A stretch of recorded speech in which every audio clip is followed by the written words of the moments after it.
Malungkot na balita po mga amigos, trahedya sa mundo ng boxing. Sa edad na 17 taong gulang, natagpo ang wala ng buhay sa loob ng kanyang tinitirahang apartment nitong Lunes ng hapon sa Mexico. Si Arturo Gatti Jr., anak ng yumaong boxing legend na si Arturo Thunder Gatti.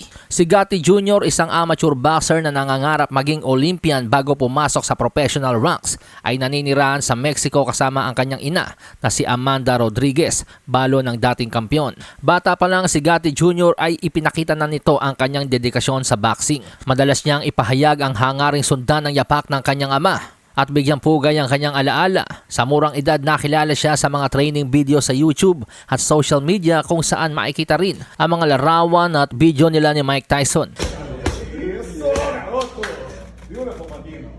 Every time you punch it, just make sure when you punch it, see that power. That's how you get the power with efficient feet. Kaya mo.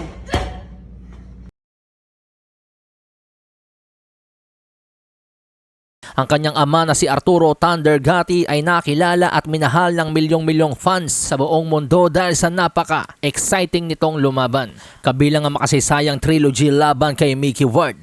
Matatandaan si Arturo Gatti Sr. ay natagpuan ding wala ng buhay noong July 2009 sa Brazil sa ilalim ng mga misteryong pangyayari. Bagamat idineklara ng mga otoridad sa Brazil na ito ay kaso ng pagpapakamatay, marami ang mga kaanak at kaibigan nito ang hindi naniniwala. Dahil 3 linggo bago umano magpatiwakal si Arturo Thunder Gatti ay binago nito ang kanyang will of testament.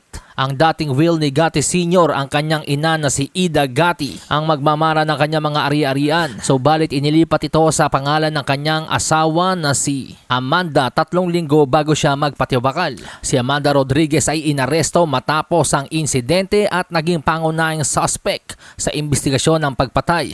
Ngunit pinalaya makalipas ang 18 araw at hindi na muling kinasuhan. December 2011, iginawad ng Quebec Superior Court kay Rodriguez ang natitirang bahagi ng estate ni Gatti na dating tinatayang nasa $6 million.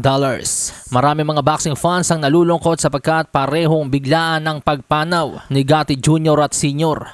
Sa mga oras na to mga amigos, hindi pa po kumpirmado kung ano ba naging sanhi ng pagkamatay ni Arturo Gatti Jr. Malasahin ang baraha, patunayan mo sa akin ha, sino man ang